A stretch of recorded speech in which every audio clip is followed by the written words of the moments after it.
This is a good example of the attack on the uncastled king. It's white to move and they have to figure out a way to continue the pressure on e7. So this line is not as good as the main move, but we're going to go through an inferior line first. Queen e2.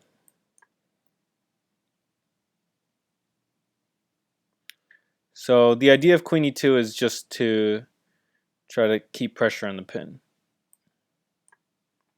Black has to find a way to escape the pressure.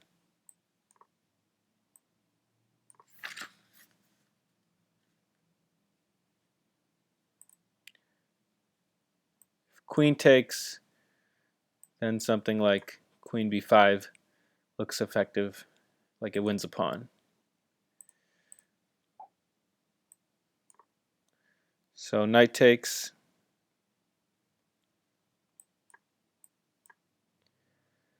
And black has defended himself. It's really important when you attack the uncastled king to look at all your opponent's responses to try to figure out how to make it the most difficult for them to defend themselves. Another option that we can look at, which is not as good as the move in the game, is rook e2. And this would be similarly slow and not as effective. Now something like rook takes, bishop f6, or even queen e2 here. Then black can play f6, rook f8, and the king will escape to f7 and g8. So maybe bishop f6, and now king d7. And it's clear that the attack is not going very well.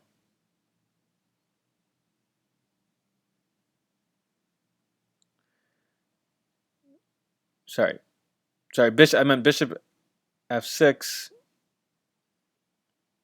Yeah, and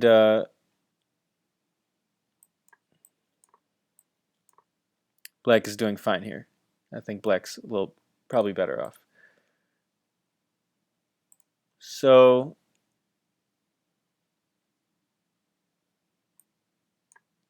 if queen here, threatening queen b5 check with some pressure, then just c6 and black's doing fine.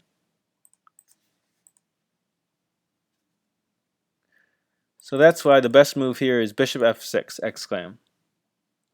So white prevents black from castling and also stops black from being able to get some space to get their king to escape with f6. We saw that was a freeing maneuver because the king can escape to f7. So castling, this would be a good puzzle to do, but we're just going to go through the tactics. Takes, queen e2, exclam, rook e8, queen d2, king h7, check,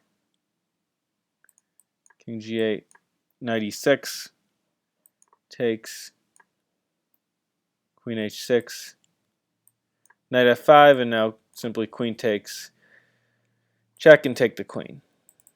So what would have happened in this line? White simply played the queen here.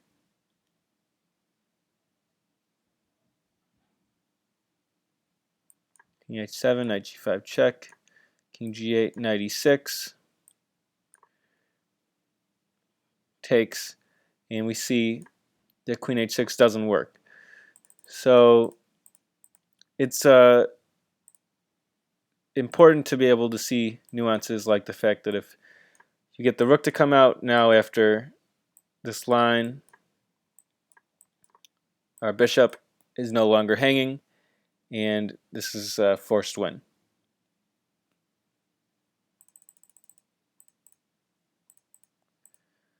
Okay, so after bishop f6, exclam, black plays rook f8. And now white sacrifices with rook takes bishop, knight takes back. So sacrificing the rook is just a way to open up the position, eliminate defender.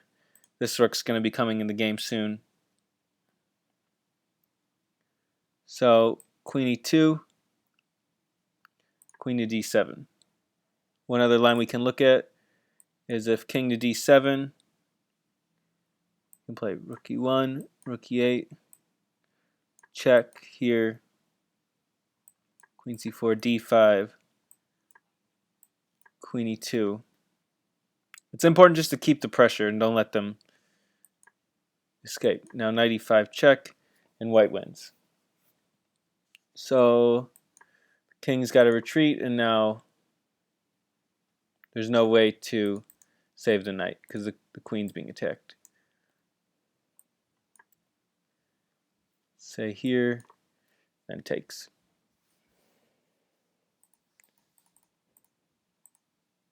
And if you have any questions at all, post them to YouTube and I can post a response video or type a comment. There's a lot that's going on in these positions that's not being analyzed, and that's why these are the advanced lectures, but it's always good to ask questions, so I think if you have anything, just type it in the YouTube comment box. So let's see, after queen e2, instead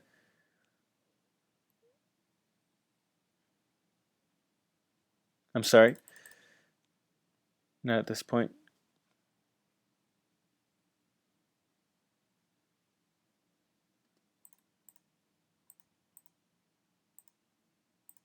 Okay, so in this position, instead of king d7, a better move is queen d7.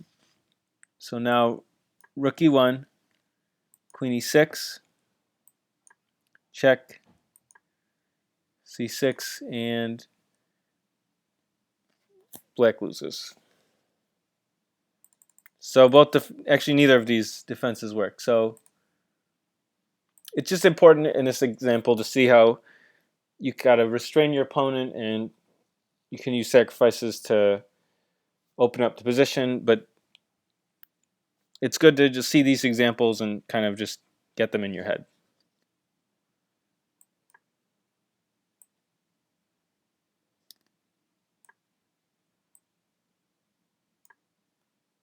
So here, one other thing is if takes, black has rook f7. So that was one reason why that didn't work.